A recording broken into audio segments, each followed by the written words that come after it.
सवाल है कि जिस विमान में अजीत पवार थे, क्यों वो क्रैश हुआ? क्या अब ब्लैक बॉक्स से सबकी उम्मीदें हैं? क्या ब्लैक बॉक्स अब खोलेगा राज? नमस्कार, आप देख रहे हैं न्यूज़ 18 का डिजिटल प्लेटफॉर्म और मैं हूं आपके साथ श्रुति श्रीवास्तव। महाराष्ट्र के उप मुख्यमंत्री अजीत पवार की विमान हादसे में हुई मौत से पूरा देश सदमे में है। बुधवार को सुबह बारामती हवाई अड्डे के पास VSR वेंचर्स का विमान यानी कि रजिस्ट्रेशन संख्या जिसकी VTSSK थी, वो दुर्घटनाग्रस्त हो गया। इस हादसे में Ajit Pawar, pilot captain Sumit, first officer Shambhavi Pathak और फ्लाइट अटेंडेंट पिंकी माली समेत विमान में सवार सभी 5 लोगों की जान चली गई। क्या इस छोटे चार्टर्ड प्लेन में भी ब्लैक बॉक्स था और यह जांच में कैसे मदद करेगा? चलिए आपको बताते हैं विस्तार से। जी हां, इस विमान में ब्लैक बॉक्स था। लेयरजेट 45 विमान को बेहद कड़ी सुरक्षा मानकों यानी कि फार पार्ट 25 के तहत बनाया जाता है। इसमें फ्लाइट डाटा रिकॉर्डर यानी कि FDR और कॉकपिट वॉइस रिकॉर्डर यानी कि CVR दोनों लगे होते हैं, जिन्हें संयुक्त रूप से ब्लैक बॉक्स कहा जाता है। DGCA की टीम अब इस ब्लैक बॉक्स को बरामद कर जांच शुरू करेगी।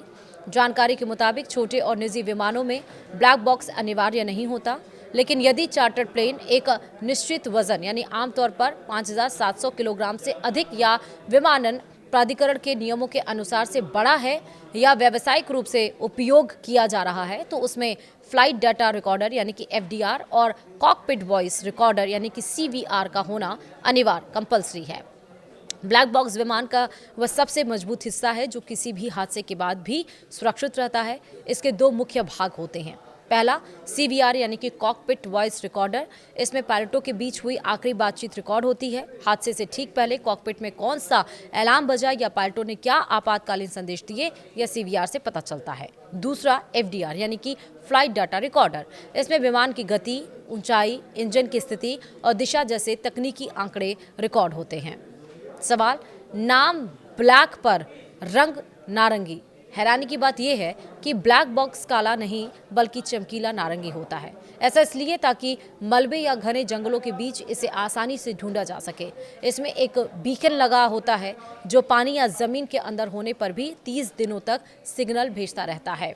सवाल, VCR वेंचर्स का विवादित इतिहास क्या है? दरअसल जिस कंपनी का यह प्लेन था, उस VCR वेंचर्स का इतिहास भी जांच के घेरे में है।